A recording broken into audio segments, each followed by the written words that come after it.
Hello students. तो आज हम लोग statistics class 11 commerce English medium का chapter 5 skewness of frequency distribution के बारे में पढ़ने वाले हैं। तो सबसे पहले आज का जो हमारा लेक्चर 1 रहेगा बच्चे, उसके अंदर हम लोग स्क्यूनेस ऑफ फ्रीक्वेंसी डिस्ट्रीब्यूशन के बारे में देखेंगे। तो सभी बच्चे जल्दी से इसमें वीडियो को चालू करके और नोटबुक लेकर बैठेंगे बच्चे, ताकि कुछ चीज़ें अगर आपको इसमें से इम्पोर्टेंट लगे तो आप उसको लिख सकते हैं। और यहाँ पे आप इस चैनल को सब्सक्राइब कर भी कर सकते हैं, लाइक शेयर एंड कमेंट भी कर सकते हैं अगर आपको कोई तकलीफ हो तो सबसे पहले आज हम लोग स्टार्ट करते हैं बच्चे।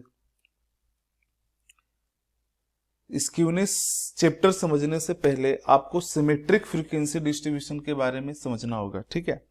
तो सिमेट्रिक फ्रीक्वेंसी डिस्ट्रीब्यूशन का मीनिंग क्या होता है बच्चे, सबसे पहले देखेंगे कि लिखा है यहाँ पे कि अ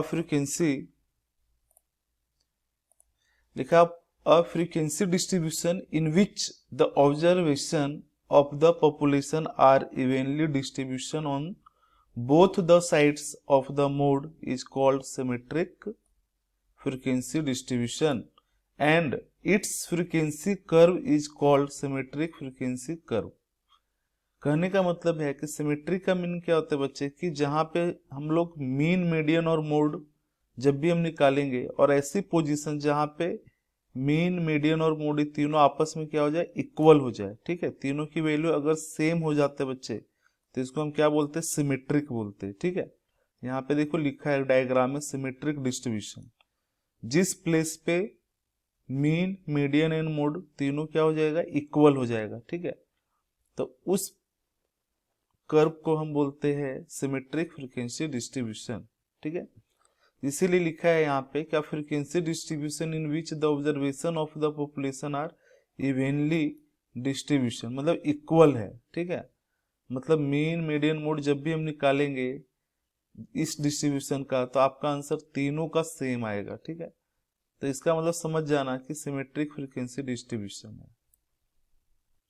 जैसे यहाँ पे एक एग्जांपल लेते हैं, डेली वेजेज ऑफ वर्कर, और एक लेते हैं नंबर ऑफ वर्कर, ठीक है। तो जो डेली वेजेज ऑफ वर्कर है बच्चे, इसको हम एक्स मान लेते हैं, क्या मान लेते हैं, एक्स, और इसको हम क्या मानेंगे, एफ मान लेते हैं, ठीक है। तो सबसे पहले हम लोग डेली वेजेस ऑफ वर्कर में 200, 400, 600, 800, 1000, 1200, 1400, ठीक है। उसके बाद नंबर ऑफ वर्कर 1, 2, 1, 3, 6, 9, 6, 3, 1। अब इसके बाद हम क्या करेंगे, यहाँ पे एक कॉलम बनाएंगे बच्चे एफ एक्स का, ठीक है। तो एफ एक्स और नेक्स्ट कॉलम आप, तो एफ एक्स निकालने के लिए हम क्या करेंगे, तो जब भी हम एफ एक्स निकालते बच्चे थे 200 को 1 के साथ क्या करेंगे, मल्टीप्लाई करेंगे, तो मल्टीप्लाई करने पे 200 आ जाएगा, ठीक है। इसके बाद 400 इंटू 3 यानी 1200 आ जाएगा, 3600 आ जाएगा। उसी तरीके से आप 800 को 9 से मल्टीप्लाई करेंगे तो 7200, 1000 को 6 से मल्टीप्लाई करेंगे 6000, 1200 को 3 से मल्टीप्लाई करेंगे तो 3600, देन 1400 इंटू 1 यानी 1400 आ जाएगा। अब इसका अगर मैं टोटल करूं बच्चे, तो टोटल आपका आंसर आ जाएगा, अगर फ्रीक्वेंसी की बात करूं तो टोटल फ्रीक्वेंसी जो होगा बच्चे वो 29 होगा, जिसको हम स्मॉल एन से इंडिकेट कर सकते हैं। और जो एफ एक्स होगा आपका, एफ एक्स का टोटल, जिसको हम सिग्मा एफ एक्स भी बोल सकते हैं, उसका टोटल आएगा 23,200, ठीक है। इसके बाद एक नेक्स्ट कॉलम बनाएंगे सी एफ। तो सी एफ निकालने का रूल्स क्या होता है कि फर्स्ट जो होगा सी एफ को सेम लिखना है, 1 का 1, ठीक है। सेकेंड जब लिखते हैं बच्चे तो हम लोग क्या करते हैं, इसको प्लस करते हैं, 1 और 3 को प्लस कर देंगे तो क्या आंसर आ जाएगा हमारा 4, ठीक है। उसी तरीके से 4 में वापस प्लस कर देंगे 6 तो 10 आ जाएगा, फिर 10 में प्लस कर देंगे 9 तो 19 आ जाएगा, फिर 19 में प्लस कर देंगे 6 तो 25 आएगा, 25 में प्लस कर देंगे 3 तो 28 आ जाएगा, फिर 28 प्लस 1 कर देंगे बच्चे तो फिर आपका आंसर कितना आ जाएगा, 29, ठीक है। अब बताओ यहाँ पे ये जो 29 आया बच्चे, इस 29 और ये 29 ये दोनों इक्वल होना चाहिए, ठीक है।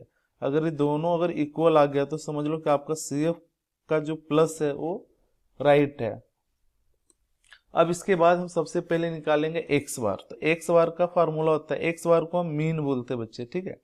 तो मीन हम जब भी फाइंड आउट करेंगे तो इसका फार्मूला होता है X bar equal to sigma F X divide by N. अब यहाँ पे आप देख सकते हैं कि सिग्मा एफ एक्स की वैल्यू कितनी थी यहाँ पे 23,200, तो 23,200 लिख देंगे एफ एक्स की जगह पे। और एन जो है बच्चे वो हमारे पास कितना है यहाँ पे, एन 29 है, ठीक है। तो एन की प्लेस पे लिख देंगे 29। अब इसको आप डिवाइड करेंगे तो आपका आंसर आ जाएगा 800। तो आपका मीन कितना आ गया बच्चे 800। तभी हमने इस क्वेश्चन में से मीन निकाला, तो मीन का आंसर आ गया 800। इसके बाद हम नेक्स्ट इसमें कैलकुलेट करेंगे मीडियन।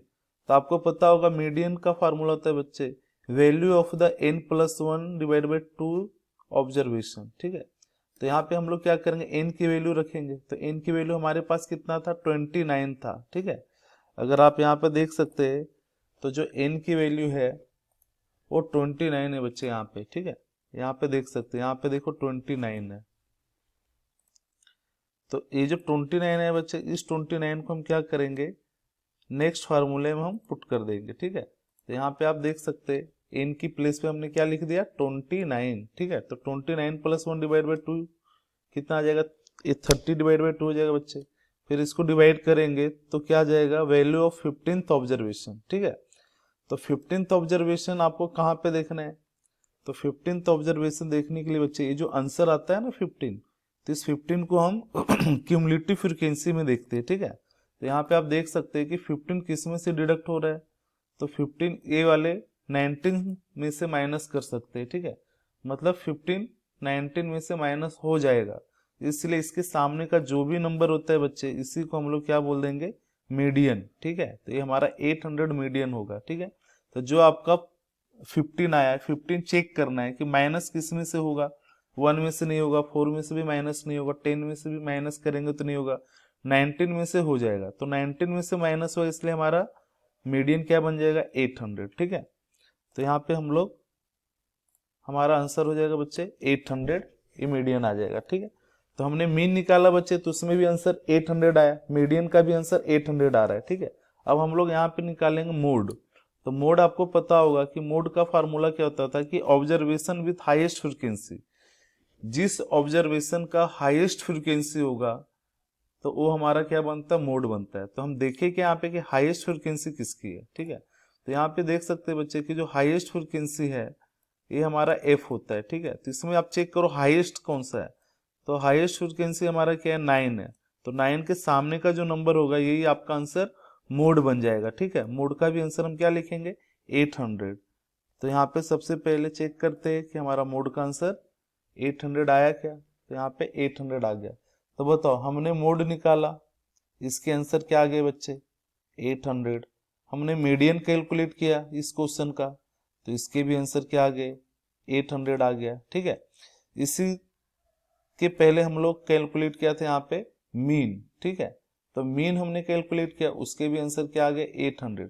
तो इसका मतलब ये हुआ कि यहाँ पे एक्स बार, मीडियन और मोड तीनों की वैल्यू क्या हो गई इक्वल हो गई, सेम वैल्यू आ गया। तो जब सेम वैल्यू आता है बच्चे इसका मतलब क्या है सिमेट्रिक फ्रीक्वेंसी डिस्ट्रीब्यूशन होगा, ठीक है। तभी हम आगे देखते हैं। आई होप से इतना समझ में आया कि इसके मीन मीडियन मोड तीनों क्या आ रहे हैं इक्वल आ रहे हैं, ठीक है। तो जब इक्वल आता है तो क्या करते हैं,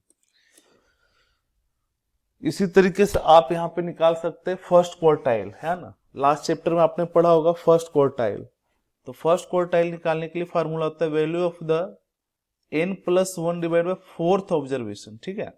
तो यहाँ पे n की वैल्यू कितना पुट कर देंगे बच्चे 29 लिख देंगे। तो 29 प्लस 1 डिवाइड बाई अगर 4 करेंगे तो आपका आंसर आ जाएगा 30 डिवाइड बाई 4, और इसको डिवाइड करेंगे तो 7.5 ऑब्जर्वेशन।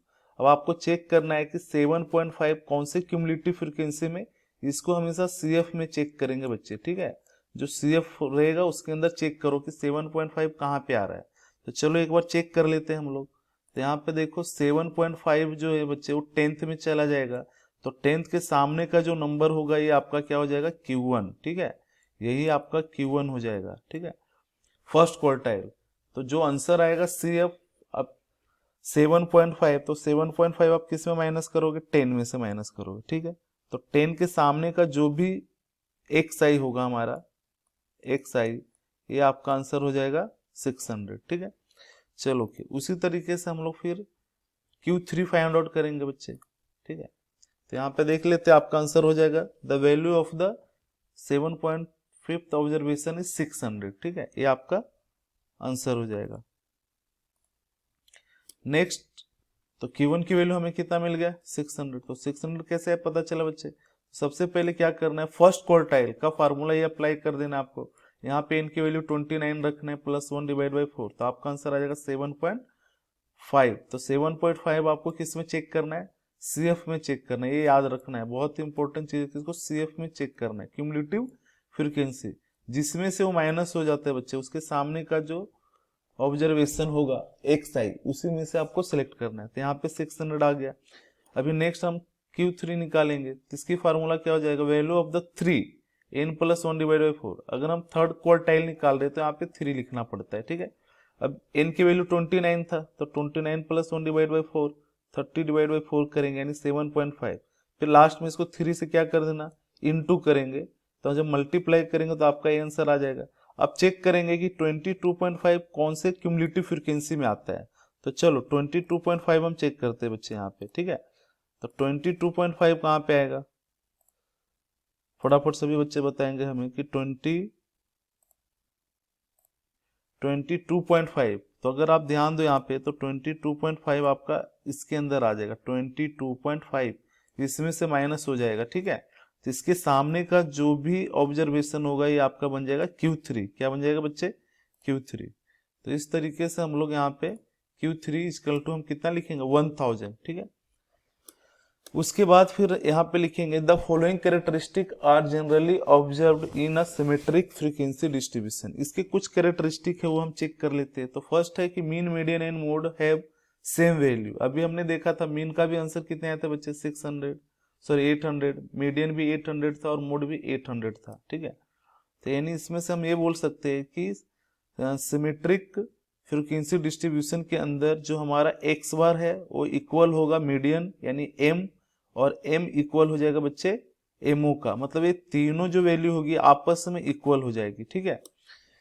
तो और फर्स्ट क्वार्टाइल जो है Q1 and third quartile Q3 are at equal distance from median, मतलब मीडियन से क्या रहेगा, Q1 और Q3 इक्वल डिस्टेंस में रहेगा बच्चे, ठीक है। जैसे मीडियन का आंसर हमारा कितना आ गया था 800 आया था, अगर आपने नोटिस किया होगा तो 800 था, ठीक है। और Q1 की वैल्यू कितनी थी 600, ठीक है।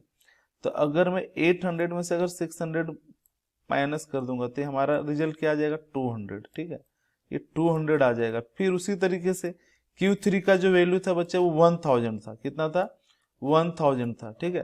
तो इस 1000 में से अगर मैं माइनस कर दूं कितना 800, यानी मीडियन हमारा कितना था 800, तो इसकी भी वैल्यू हमारा कितना आ जाएगा 200, कितना आ जाएगा 200। इसीलिए बोला गया है कि फर्स्ट क्वार्टाइल और थर्ड क्वार्टाइल का जो डिस्टेंस है वो मीडियन से क्या होगा इक्वल होगा, ठीक है।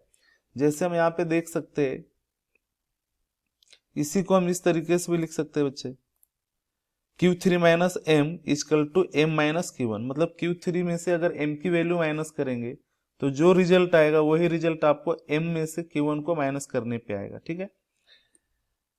अभी यहाँ पे डायग्राम देखते हैं कि सिमेट्रिक डिस्ट्रीब्यूशन किस तरीके से होता है। तो इसका डायग्राम यहाँ पे बनेंगे बच्चे। अब यहाँ पे नोटिस करो कि आपका जो मीडियन आंसर था वो 800 था, हमने एक्स बार निकाला वो भी 800 था और मोड भी 800 है, मतलब इस प्लेस पे क्या हो रहा है, तीनों के तीनों वैल्यू इक्वल हो रहे हैं, ठीक है। तो इस डायग्राम को हम क्या बोलेंगे, सिमेट्रिक फ्रीक्वेंसी डिस्ट्रीब्यूशन, जहां पे तीनों वैल्यू क्या हो जाए सेम हो जाए, ठीक है, इक्वल हो जाता है। तो जब इक्वल हो जाएगा तो इसी को हम सिमेट्रिक बोला करते हैं, ठीक है। इसके बाद यहाँ पे देख सकते हैं इसमें दूसरा कैरेक्टरिस्टिक था कि जो मीडियन होता है बच्चे वहां से Q1 और Q3 जो सेम डिस्टेंस पे होता है। तो आप देख सकते हैं यहाँ पे Q1 है, यहाँ पे Q3, ये दोनों का जो डिस्टेंस है ये दोनों इक्वल है, ठीक है। तो ये दोनों इक्वल है, इसका मतलब क्या होगा, ये सिमेट्रिक डिस्ट्रीब्यूशन आएगा, ठीक है। उसके बाद आता है मीनिंग ऑफ स्क्यूनेस, तो ये देख लेते हैं थोड़ा सा, लेकिन ये नेक्स्ट क्लास में देखेंगे बच्चे, ओके, क्योंकि अभी टाइम कम है, इसके लिए हम नेक्स्ट क्लास में डिस्कस करेंगे, ओके बच्चे।